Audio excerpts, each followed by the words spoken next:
죽어서도 눈을 감지 못하는 부모의 공통점은 살아생전 모든 것을 내어준 것이다. 사랑이라 믿었던 그 뜨거운 손길이 도리어 자식의 팔다리를 자르고 부모를 스스로 고려장으로 내모는 날카로운 비수가 됨을 명심하라. 자식에게 절대 먼저 주지 마라. 그 첫 번째는 그대의 곳간을 지키는 열쇠이다. 재산은 부모의 마지막 권위이며 자식의 도리를 지탱하는 기둥이다. 미리 준 재산은 감사가 아니라 당연한 권리가 되어 돌아온다. 빈손이 된 부모는 자식의 눈에 더 이상 어른이 아닌 짐일 뿐이다. 자식에게 결핍이라는 가장 귀한 선물을 건네라. 손에 쥔 것이 너무도 많으면 사람은 제발로 걷는 법을 잊는다. 결핍이 사라진 자식의 영혼은 쉽게 부패하고 나약해질 법이다. 부모의 곳간이 먼저 열리면 자식의 운명은 그날로 닫힌다. 목민심서에서 이르기를 절용은 곧 가문을 다스리는 으뜸가는 임무라 하였다. 진정으로 자식을 사랑한다면 그대 곳간의 빗장을 끝까지 걸어 잠그라. 스스로 땀 흘려 곳간을 채우지 않은 자는 재물의 무거움을 결코 알지 못한다. 부모가 던져준 금전의 안락함은 자식의 투지를 꺾는 독약이다. 도끼를 잃은 자식은 험한 세파를 견딜 힘이 없게 된다. 자식의 손이 허공을 휘저으며 부모의 도움을 애타게 갈구할 때 차갑게 외면하고 그대의 곳간을 지켜보는 단호함이 진짜 사랑이다. 그 빈자리가 자식을 바로 세우는 가장 강력한 자산이다. 곳간 열쇠를 먼저 넘기는 순간 부모와 자식의 천류는 계산으로 바뀌게 마련이다. 돈으로 산 효도는 기한이 짧고 배신은 반드시 뒤따르는 법이다. 노후의 재산은 영혼의 마지막 요새임을 잊지 마라. 성벽이 허물어진 노년의 삶은 들깨들의 먹잇감이 되는 것과 같다. 자식의 효심을 재물의 희생으로 시험하지 마라. 부모가 단단히 쥐고 있을 때 자식은 비로소 부모의 그림자를 우러러보게 된다. 내어줌의 미덕은 남에게 베풀 때 빛나는 것이지 자식에게는 절제가 곧 미덕이다. 곳간을 비우지 마라. 손을 비우지 마라. 끝까지 쥐고 죽음의 문턱까지 찾아가는 것이 자식을 살리는 길이다. 이 역설의 진리를 깨닫지 못하면 그대의 말년은 지옥의 불길 속에 던져질 것이다. 자식을 위해 그대의 손을 더욱 꽉 쥐라. 이것이 다산이 그대에게 전하는 서늘하고도 엄중한 첫 번째 경고다. 두 번째 경고는 훈수의 역설이다. 자식의 삶의 지혜라는 이름으로 말을 보태지 마라. 그대가 건네는 금옥 같은 조언도 때를 얻지 못하면 지겨운 소음일 뿐이다. 부모는 자식의 서툰 발걸음을 보면 답답한 마음에 입술이 먼저 달린다. 이것은 이리 하고 저것은 저리 하라. 사랑이라 포장된 그 훈수 한마디가 자식의 영혼에 깃든 자생의 불꽃을 단숨에 꺼뜨리는 무서운 가위임을 알라. 진정으로 자식을 가르치고자 한다면 그대의 입을 무겁게 닫아야 한다. 부모가 말을 줄일 때 자식은 비로소 세상의 거친 숨소리에 귀를 기울이게 된다. 훈수를 먼저 주는 것은 자식에게서 실패할 고귀한 권리를 강탈하는 행위와 같다. 피 흘리지 않고 얻은 교훈은 살이 되지 않고 뼈가 되지 않는다. 스스로 부딪히고 넘어지며 깨닫는 그 서러운 순간만이 진짜 인생의 밑거름이 되는 법이다. 어리석은 부모는 자식의 앞길에 모든 돌멩이를 미리 치워주려 한다. 허나 그 탄탄대로가 결국 자식을 나약한 낙오자로 만드는 지름길이다. 거친 파도가 유능한 사공을 만들어내듯 부모의 침묵이 강인한 자식을 빚어내는 정수이다. 알고도 모른 척하고 보고도 못 본 척하라. 이것은 무관심이 아니라 자식의 성장을 향한 가장 깊은 존중이며 인내의 정점이다. 목민심서 율기편에서 강조한 바와 같이 자신을 다스리는 법도 중 으뜸은 함부로 입을 놀려 질서를 어지럽히지 않는 것에 있다 하였다. 가정의 질서 또한 이와 다르지 않다. 부모가 먼저 정답을 내뱉는 순간 자식은 스스로 생각하기를 멈춘다. 그 집의 질서는 부모의 권위가 아닌 자식의 시행착오로 세워져야 마땅하다. 지혜를 먼저 주지 마라, 방법을 먼저 주지 마라. 자식이 벼랑 끝에 서 있는 듯 보여도 그 떨림을 온전히 감당하게 내버려 두라. 그 고통의 시간을 대신 살아줄 수 없듯 그 배움의 순간도 대신할 수 없는 것이다. 입을 닫음으로써 부모의 존재는 오히려 더 거대해진다. 시끄러운 훈수보다 묵묵한 뒷모습이 자식에게는 훨씬 더 강렬한 이정표가 된다. 말이 많으면 그 말의 무게는 가벼워지게 마련이다. 한마디를 아끼고 천마디의 침묵으로 자식을 지켜보라. 그 침묵 속에서 자식은 비로소 자신의 목소리를 찾고 제 발로 세상과 맞설 용기를 길러내게 될 것이다. 부모의 입이 열리는 순간은 오직 하나. 자식이 피투성이가 되어 길을 물어올 때, 그때 비로소 낮은 목소리로 길의 방향만을 일러주라. 그 외의 모든 시간은 혀를 깨물고 침묵을 사수하라. 이것이 역설적이지만 자식의 귀를 열고 영혼을 깨우는 유일한 가르침이다. 침묵하라. 그리고 그들의 삶을 오롯이 그들에게 돌려주어라. 그 단호한 멈춤이 자식의 인생을 위대하게 만드는 진짜 부모의 도리다. 명절날 자녀의 집을 방문했을 때를 떠올려보라. 며느리의 칼질이 어설퍼 보이고 간이 맞지 않아 속이 탈 것이다.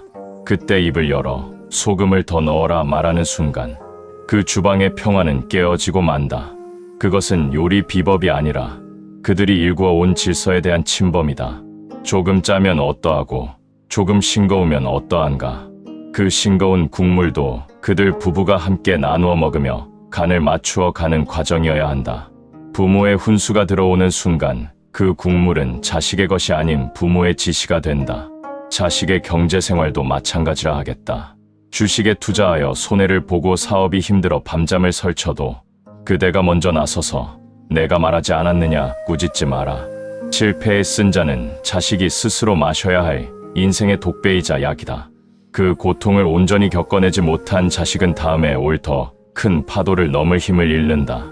부모가 해줄 수 있는 가장 큰 도움은 돈을 건네는 것이 아니라 너를 믿는다는 침묵의 응원이다. 육아의 방식이 자신의 시절과 달라 눈에 가시 같을 때도 혀를 꽉 깨물라.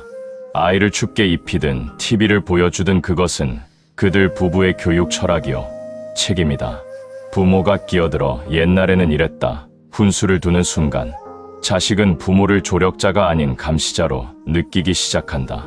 그때부터 자식은 부모의 방문을 두려워하게 되고 연락은 짧아진다. 입을 닫는 것은 비겁함이 아니다. 오히려 자식을 하나의 인격체로 완전하게 인정하는 숭고한 사랑의 증거다. 다산 선생께서는 귀양지에서도 자식들에게 편지를 보내셨으나 결코 강요하지 않고 학문의 도리만을 조심스럽게 전하셨다. 그대가 자식을 진정으로 사랑한다면 그대의 경험이라는 감옥에 자식을 가두지 마라. 그대의 지혜는 그대의 시대에 유효했을 뿐 자식의 시대에는 낡은 유물이 될 수 있다. 자식이 스스로 새로운 지혜를 짜낼 수 있도록 공간을 내어주라. 그 빈 공간이야말로 자식이 거인으로 성장할 수 있는 유일한 대지이다. 부모가 훈수를 참을 때 비로소 자식은 부모를 그리워한다. 묻지 않아도 답을 주던 부모보다 말없이 기다려주던 부모의 품이 더 따뜻했음을 어느 날 문득 깨닫는다. 그 깨달음의 순간에 자식은 제 발로 찾아와 부모의 지혜를 구걸한다. 그때 건네는 한마디가 비로소 자식의 영혼을 바꾸는 기적이 된다. 침묵은 금보다 귀하며 절제는 사랑보다 깊다. 오늘도 입을 닫고 자식의 뒷모습을 그저 바라만 보라. 그것이 노년의 품격이며 자식을 위대하게 만드는 가장 강렬한 교육이다. 침묵하는 부모 곁에 효도하는 자식이 모여드는 법임을 명심하고 또 명심하라. 세 번째 경고는 거리의 역설이다. 자식의 곁에 머물고자 하는 그 뜨거운 집착이 도리어 자식을 멀리 도망치게 만드는 독이 된다. 사랑이라는 이름으로 그대의 자식을 숨막히게 마라. 구속의 끈을 지금 당장 단호히 끊어내라. 곁에 두려 할수록 자식의 마음은 천리 밖으로 멀어지고 그대가 먼저 등을 보일수록 자식은 그대의 얼굴을 그리워한다. 진정으로 자식과 가까워지고 싶다면 지금 이 순간 차갑게 멀어져라. 부모의 뒷모습이 아스아이 멀어질 때 자식은 비로소 부모라는 그늘이 얼마나 넓었는지 깨닫게 되는 법이다. 자녀의 집 문턱을 함부로 넘지 마라. 그 문턱의 높이가 곧 부모를 향한 존경의 깊이임을 가슴에 새겨라. 예고 없는 방문은 반가운 사랑이 아니라 그들이 일구어 온 평온한 성벽을 무너뜨리는 침략이다. 그 거리가 곧 서로를 살리는 유일한 숨구멍이다. 다산 정약용은 긴 유배지에서도 이상주거론을 통해 공간의 독립이 가지는 가치를 엄중히 역설하였다. 자식의 집은 이미 부모의 영토가 결코 아니다. 그들만의 요새요. 그들만의 법도가 살아 숨쉬는 타국의 땅이다. 부모가 그 경계를 한 발이라도 침범하는 순간 천륜에 끄는 불편한 의무라는 족쇄로 변한다. 자식에게 그대의 앞모습을 보이며 나를 보러 오라, 나를 챙겨달라 애걸하지 마라. 오히려 단단하고 고고한 뒷모습을 자식에게 보이며 그대만의 길을 묵묵히 걸어가라. 자신만의 삶을 향기롭게 가꾸는 부모의 뒷모습은 자식의 인생에 그 어떤 훈계보다 강렬한 이정표가 된다. 멀어짐이 도리어 가장 가까운 사랑이 되는 이 기묘한 역설을 폐부에 새겨라. 자식이 부모를 그리워할 수 있는 틈을 내어주라. 늘 곁에 있어 공기처럼 무색해진 존재가 되지 마라. 가끔 마주하여 겨울 끝에 만난 봄볕처럼 따스한 귀객이 되어라. 자식의 인생에서 부모라는 거대한 그림자를 거두어라. 그 빈 공간을 자식 스스로의 책임과 의지로 채우게 하라. 그때 비로소 자식은 부모를 나를 낳아준 이가 아닌 한 인간으로서 깊이 존경하게 된다. 억지로 잡으려 애쓰는 손은 결국 허공을 가르게 될 뿐이다. 등을 돌려라. 그리고 그대의 남은 노년을 스스로 빛나게 하라. 부모가 홀로 행복할 때 자식은 비로소 무거운 죄책감을 벗고 진심에서 우러나는 효도를 꿈꾸게 된다. 거리의 역설은 무정한 단절이 결코 아니다. 서로 다른 영혼이 부딪히지 않고 성숙하게 연대하는 지혜의 기술이다. 적당한 거리를 유지하는 지혜. 그것이 다산이 전하는 가장 어렵고도 귀한 사랑의 정수이다. 자식을 위해 기꺼이 멀어져라. 그것이 평생토록 자식을 그대의 마음 곁에 두는 유일한 비책이다. 어느 칠순의 노인이 매주 주말마다 자식의 집을 찾아갔다 한다. 손주가 보고 싶고 반찬을 해주고픈 일념이었으나 어느 날 문 앞서 자식 부부의 한숨 소리를 들었다. 이번 주엔 또 어떤 말씀을 하실까? 노인은 그 길로 발길을 돌려 산으로 들어갔다. 자식에게 알리지 않고 자신만의 서재를 꾸미고 평소 배우고 싶던 붓글씨를 쓰기 시작했다.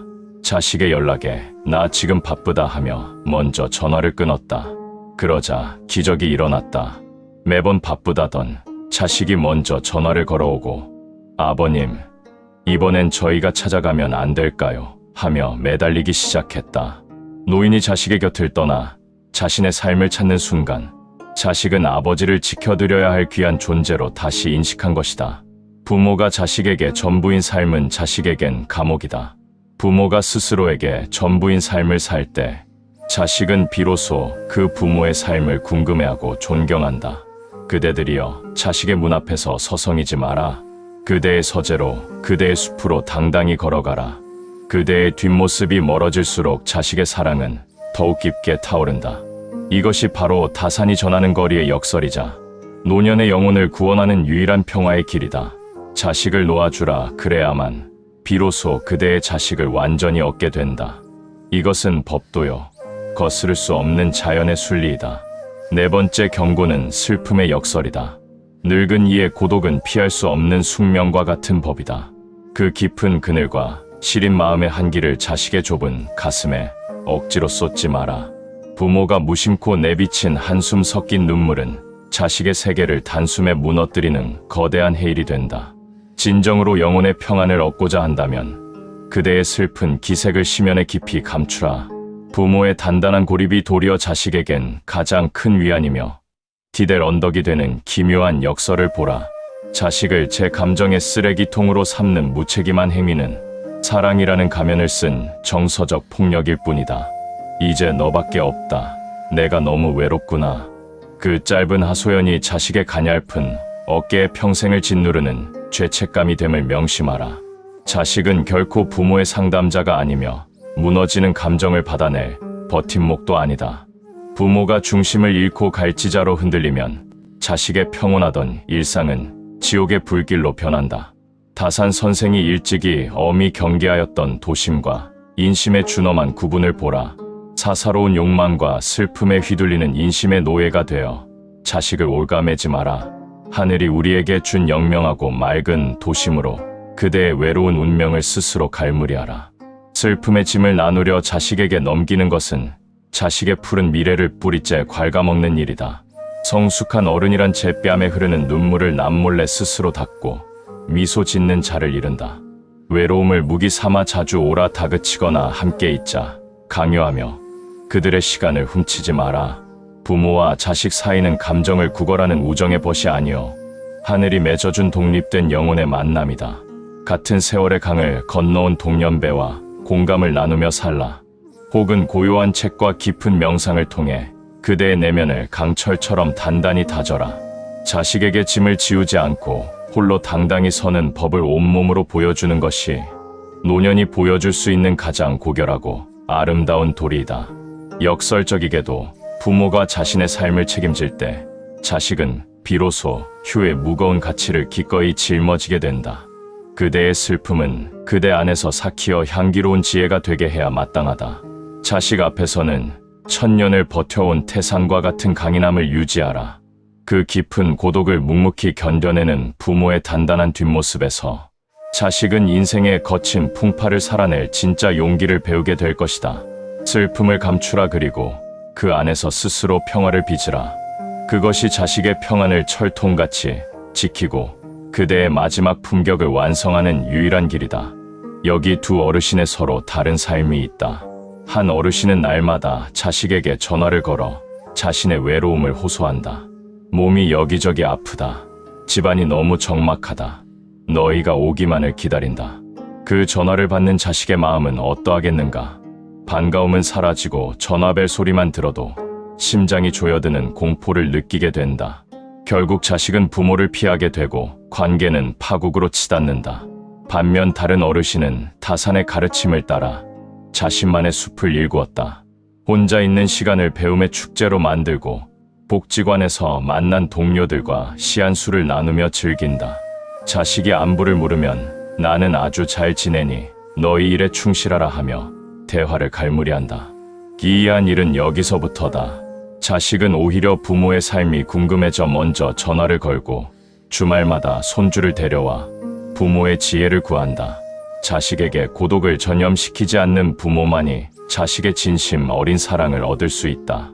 시니어들이여, 그대들의 눈물은 방 안의 거울 앞에서만 흘려야 하는 법이다.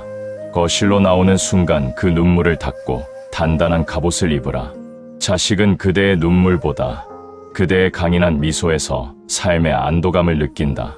인간은 결국 혼자 왔다가 혼자 가는 존재다.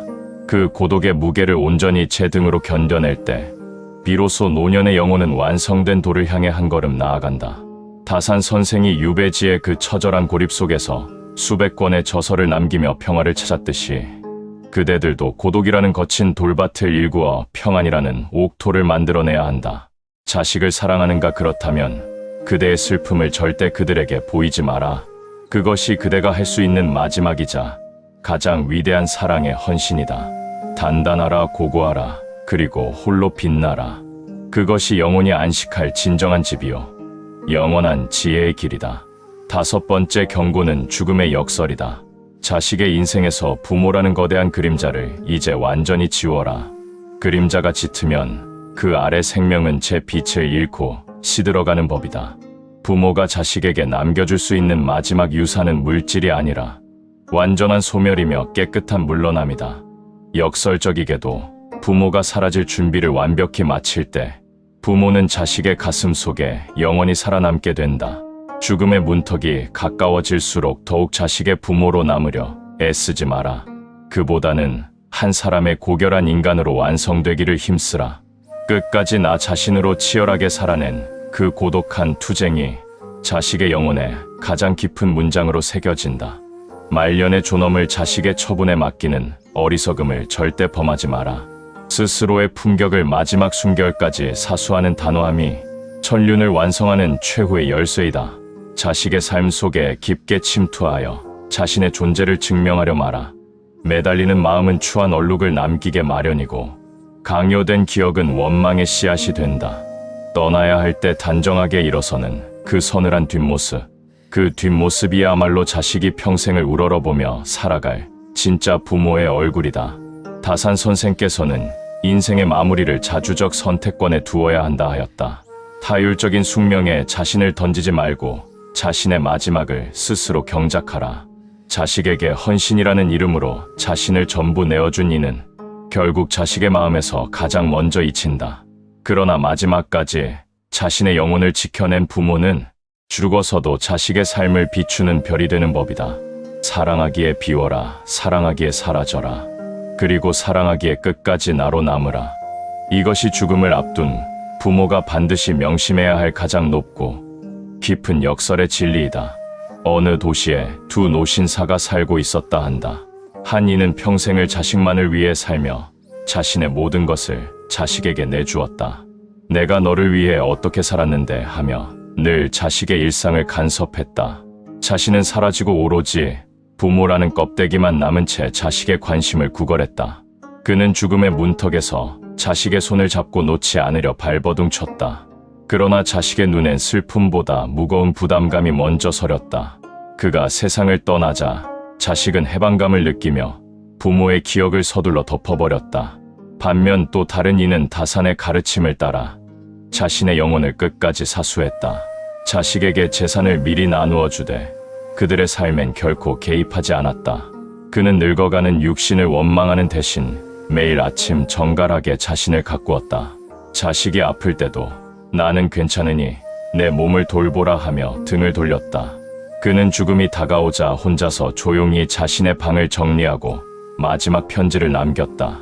나는 내 삶을 충분히 누렸으니 너희는 너희의 길을 아름답게 가거라. 그 서늘하고도 고결한 뒷모습 앞에 자식은 통곡했다. 그 아버지는 죽었으나 자식의 심장 속에 거대한 산으로 다시 태어났다. 대한민국의 부모들이여 착각하지 마라. 자식에게 다 주는 것이 사랑이라 믿는가? 그것은 자식의 다리를 부러뜨리는 일이며 그대의 영혼을 스스로 파괴하는 일이다. 자식은 부모의 부재를 통해 성장하고 부모의 자립을 통해 인생의 격을 배운다. 그대가 병상에 누워 자식의 눈치만 보며 하루를 연명한다면 그것은 자식에게 지옥을 선물하는 것이다. 마지막 순간까지 그대만의 고요를 즐기고 그대만의 품위를 유지하라. 자식이 보고 싶은가 그리우면 차라리 그리움을 벗삼아 시 한 수를 지으라. 자식의 문을 두드려 그리움을 해소하려는 순간 그대의 가치는 땅으로 떨어진다. 다산이 유배지에서 자식들에게 보낸 편지를 보라. 그는 아비로서의 권위를 앞세우기보다 스승으로서 또한 고뇌하는 인간으로서 자신을 먼저 세웠다. 내가 비록 죄인이나 나의 도리는 잃지 않겠다 하는 그 단호함이 방황하던 아들들을 일깨우는 불벼락이 되었다. 죽음은 끝이 아니라 그대가 자식에게 주는 마지막 메시지이다. 그 메시지가 구차한 매달림인가 아니면 장엄한 홀로서기인가? 그대들이여 마지막까지 주지 마라. 그대의 고통을 자식에게 주지 말고 그대의 외로움을 자식에게 넘기지 마라. 오직 그대 자신을 완벽하게 책임지고 사라지는 그 순간 그대는 비로소 자식의 영원한 신이 될 것이다. 비우고 또 비워라 사라지고 또 사라져라. 그리하면 그대의 이름은 자식의 가문 위에 불멸의 빛으로 영원히 남을 것이다. 이것이 다산이 전하는 노년의 완성이다. 이로써 자식에게 절대 먼저 주지 말아야 할 것들에 대한 모든 가르침을 마치고자 한다. 그대의 노년이 비굴한 의탁이 아닌 고고한 자립으로 빛나기를 간절히 바란다. 시청해 주셔서 감사합니다. 구독과 좋아요는 다산의 지혜를 널리 알리는 힘이 됩니다.